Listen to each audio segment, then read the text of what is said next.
My wife handed me divorce papers on Christmas Day. Then her entire family started cheering. But when she opened my gift, her face went white, because inside was the Christmas ambush. Christmas had always been sacred in our house. Twinkling lights, fresh pine, cinnamon candles, all that warm Hallmark stuff that made it feel like home. Every year, my wife Claire insisted on hosting the family, her overly smug brothers, her gossipy sisters, and, of course, her parents who never really liked me. Still, I smiled through it because for 7 years, I genuinely believed I had married the love of my life. This year, though, something felt wrong. Claire had been distant for weeks, secretive with her phone, cold in bed, and passive-aggressive with every word. I tried talking. I tried surprising her with dates, but she always brushed me off with, "I'm just tired," or "work is draining." The truth came wrapped in red ribbon. We were sitting around the tree, her entire family buzzing with energy. I handed out gifts, thoughtful ones I'd picked over months, and received the usual socks and awkward sweaters in return. Then Claire stood up, cleared her throat dramatically, and handed me a single envelope. Everyone leaned forward like they were watching a reality TV finale. "Merry Christmas, Brad," she said with a too sweet smile. I opened it. Divorce papers. I stared, silent. For a moment, I thought maybe it was a prank. Then came the laughter. Her brothers clapped. Her sister whistled. Her mom actually high-fived Claire. "Took you long enough, sweetie," her dad said. They had all known. Planned this. They thought I'd break down, beg her not to go, that I'd fall apart like some sitcom loser whose wife found herself. But instead, I smiled because I already knew. I had known for weeks, known about the affair, known that she'd been trashing me to her family to make herself the victim, known that she planned to humiliate me on the one day she thought I'd be too emotionally cornered to fight back. But I had come prepared. "Thanks," I said quietly, folding the papers and setting them aside. "I've got something for you, too." I reached behind the tree and pulled out a small velvet box, the kind that usually holds something beautiful. Her smirk returned. "You think a little necklace is going to fix this?" She stopped when she opened the box, her face drained of color, because inside was a tiny, sleek flash drive and taped beneath it a printed photo, Claire half naked in a motel room, straddling her coworker. The drive that destroyed everything. For a moment, the room froze. Claire held the box like it was radioactive. Her fingers trembled as she pulled out the flash drive and stared at the photo underneath, a crisp 4K still from a hidden camera. One glance told her everything. It was her in the Motel 6 near the office with Jeremy, her work husband, hands all over each other, not even trying to be subtle. What is this?" she stammered. I leaned forward calmly, sipping my eggnog. "Your real Christmas gift." Her brother Matt snorted. "Nice Photoshop, man." "So," I smiled wider. "Why don't we plug it in?" I walked over to the TV and slotted the flash drive into the media port. Claire lunged up from the couch, blurting, "Don't." But it was too late. The screen flickered to life. There they were, Claire and Jeremy, in motion, kissing, undressing, laughing about how clueless I was. Claire's voice rang out clearly. "He's like a golden retriever, loyal and dumb. He'll cry when I leave, and I'll still get half the house." Her family stared, mouths open. The room had gone silent except for the high, deafening sound of her betrayal. Her father looked like he was about to vomit. Her mom clutched her pearls like we were in a soap opera. "Matt," he just muttered. "Jesus." Claire flew toward the TV, yanking the flash drive out, but the damage was done. The room had already seen enough. I turned to her slowly, standing. "Claire, you told me I was boring. You told me I wasn't ambitious.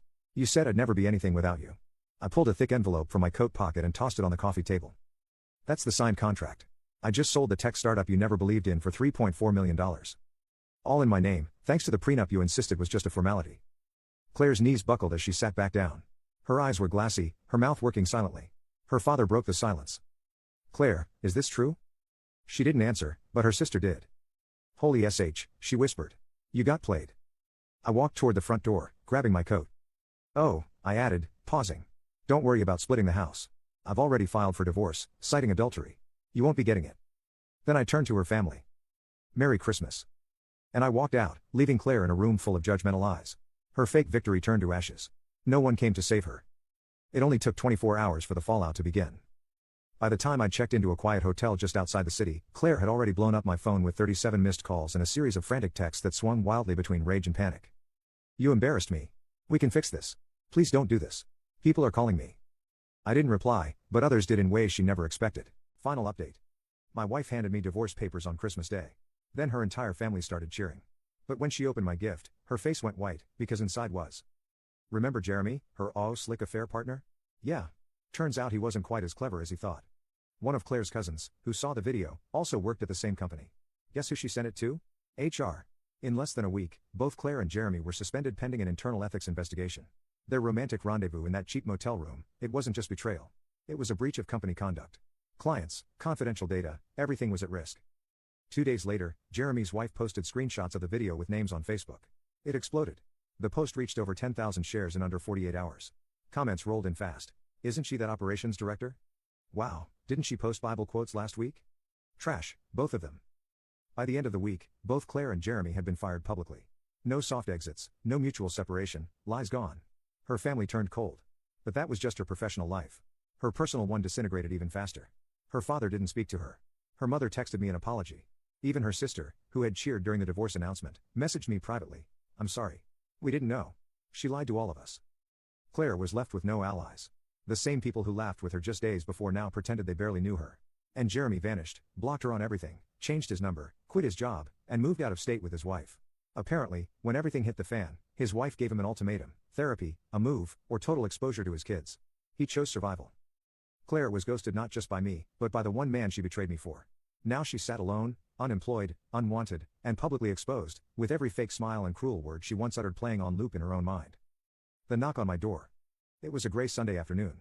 I was making coffee in my new place, a modest apartment downtown, quiet and clean, with no trace of the past clinging to the furniture or the walls. The knock was soft, hesitant, but I knew who it was before I even opened the door. Claire. She looked like a shadow of the woman I'd once known, eyes hollow, makeup smeared like she had applied it with trembling hands, lips dry and cracked. She clutched her coat like it was armor, but even that couldn't hide how broken she was. Please, she whispered, her voice barely audible. Can I come in? I said, nothing, just stepped aside. She walked in slowly, her eyes darting across the room as if searching for pieces of her former life, some photo, some souvenir. But there was nothing here for her. Nothing left. The final conversation. I lost everything, she said, sitting down without being asked. My job, my reputation, my family. Even Jeremy abandoned me. I've been sleeping in my cousin's basement. I have no one. I stayed silent. She looked up at me, desperate, eyes red-rimmed. I know I made a mistake, the worst mistake of my life. But I swear I didn't mean to hurt you like this. You didn't just hurt me, I finally said. You humiliated me, lied to me, used me.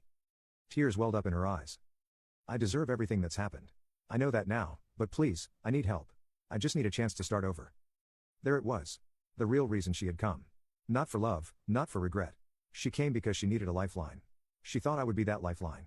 But I wasn't the same man she had left, the man who once bent over backwards for her smile. That man died the moment she handed me divorce papers and laughed with her family like it was a party. I looked her in the eyes and said calmly, I hope you do start over. I hope you rebuild something from all this. But you'll be doing it without me. She blinked. What do you mean? I walked to the door and opened it. I forgave you a long time ago, I said. But forgiveness doesn't mean I forget what you are. And it doesn't mean you get to stay in my life. She stared, stunned. I didn't raise my voice. I didn't curse. I didn't gloat. I just gave her the one thing she truly feared: indifference. She stood up, broken, and walked out. And I closed the door. This time for good. Epilogue, real revenge. The real revenge wasn't destroying her. It was becoming untouchable. It was building a new life without her, a life she could never step into again. She lost everything trying to chase what she thought was better. But I found peace by walking away. Head held high while her world collapsed in silence. If this story moved you, subscribe for more real, jaw-dropping pro-revenge stories. Share your thoughts in the comments. Your voice matters. And if you have your own story to tell, we're ready to listen. Because here, we don't just survive betrayal. We rise above.